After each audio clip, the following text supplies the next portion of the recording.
Well, it would appear that we have a new FTK. Thank you, Illusion Monsters. Make sure you guys smash the crap out of that subscribe button so you guys don't miss out on more awesome. This has evidently been popping up in the OCG for the last 24 hours.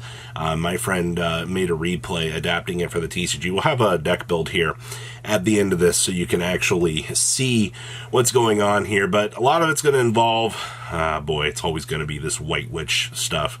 These cards are actually pretty insane. So, just to kind of give you a showcase of how this works. So we're going to go ahead, we're going to special out the White Witch. This is going to let you, well, go ahead and do its thing by discarding this card. And then on Special Summon, you get to send a Spawn Trap card from hand or field to graveyard, Special Summon a light monster from your hand. So, yeah, or deck, by the way. I just want to point that out here. The fact that this card is able to just beam on out here is pretty good. So you see Sylvie coming out here. On normal or special, you can add a Whitewood Spawn Trap card from our deck to your hand. Oh boy, we're going to add the Rhoda here. That just, hey, if you control an illusion or a spellcast, you get to add a Whitewoods. And if this is sent to the graveyard to activate a monster effect, you can send it back to the field. So keep that in mind here, all right? I also love the fact it's a 1.5 card combo.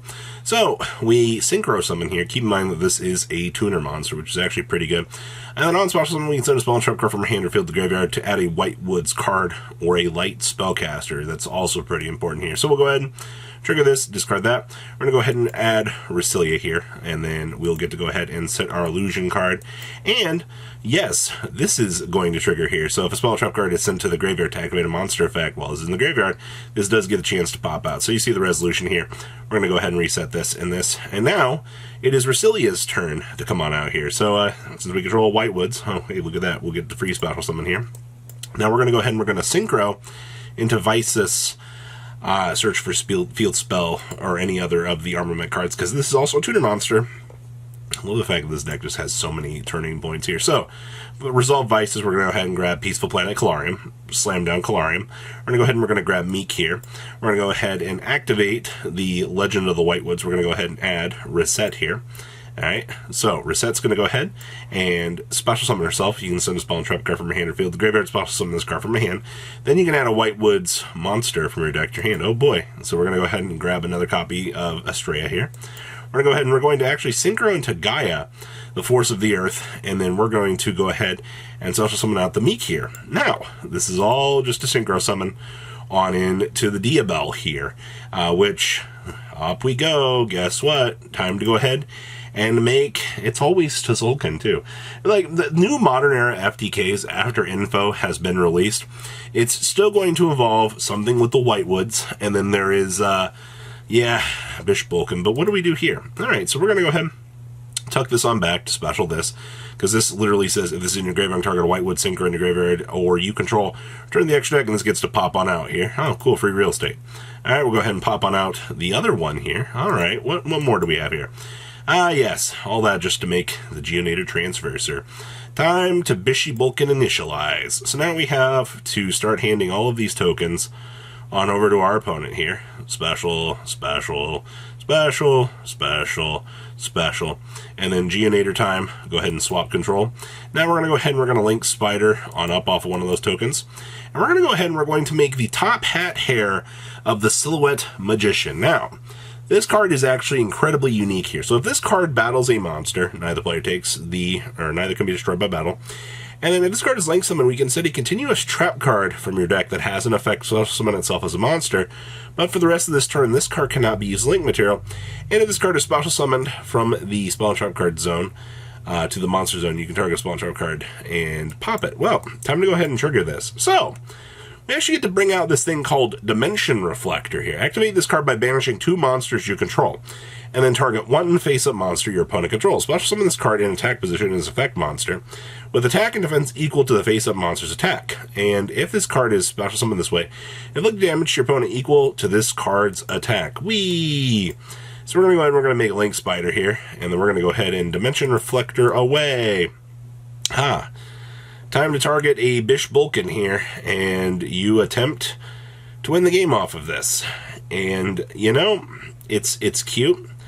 I think it's pretty gimmicky, honestly, that you attempt to do this, but Interesting stuff, to say the least.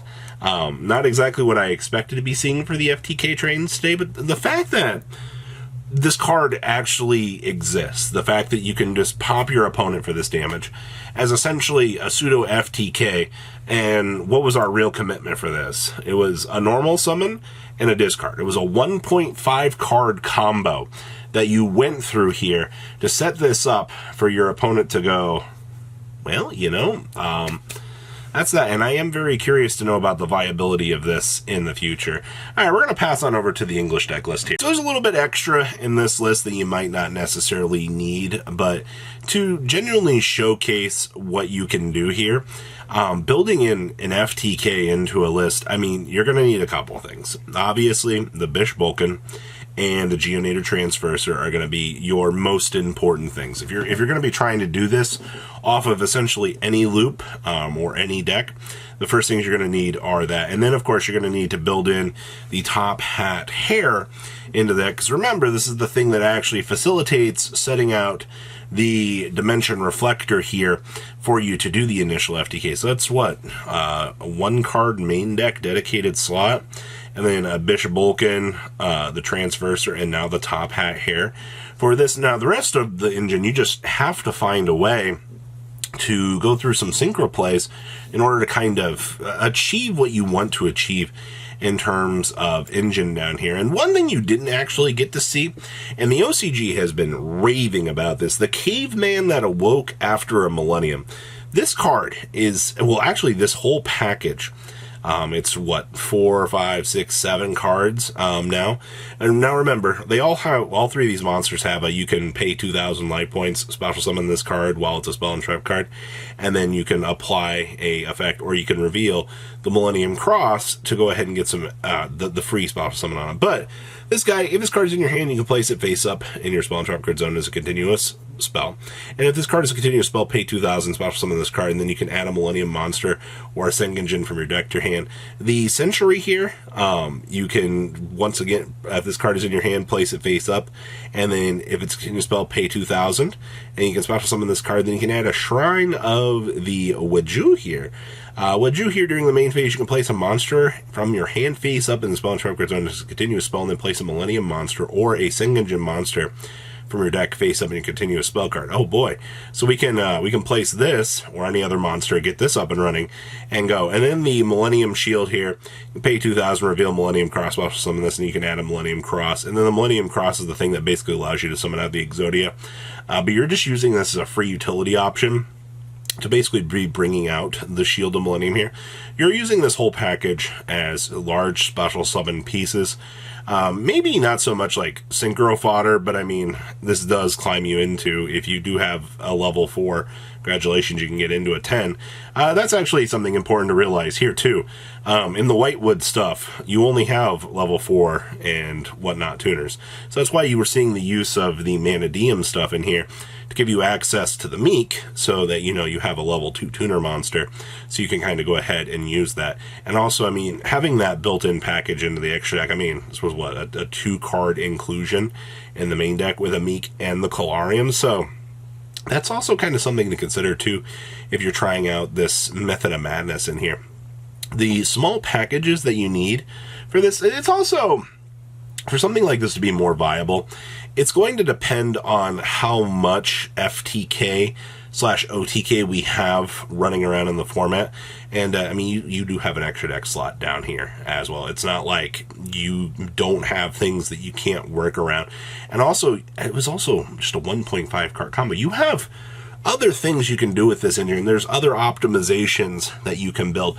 But if you want some cheese for the current form, or for the future here, and you want to see, hey, you know, maybe testing out a Dimension Reflector as a one-of isn't going to be the worst thing in the world. I do kind of agree with that thought.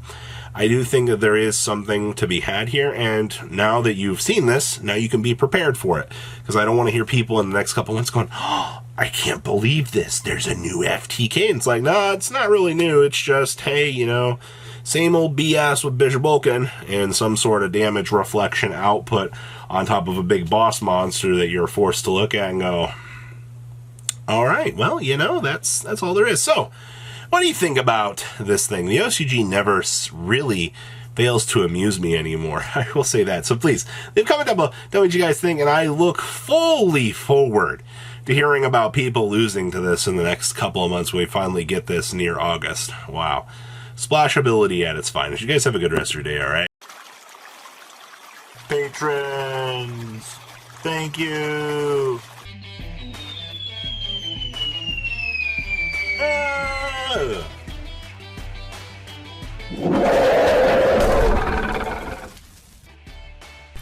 Thank you so much for watching. Check out these other videos.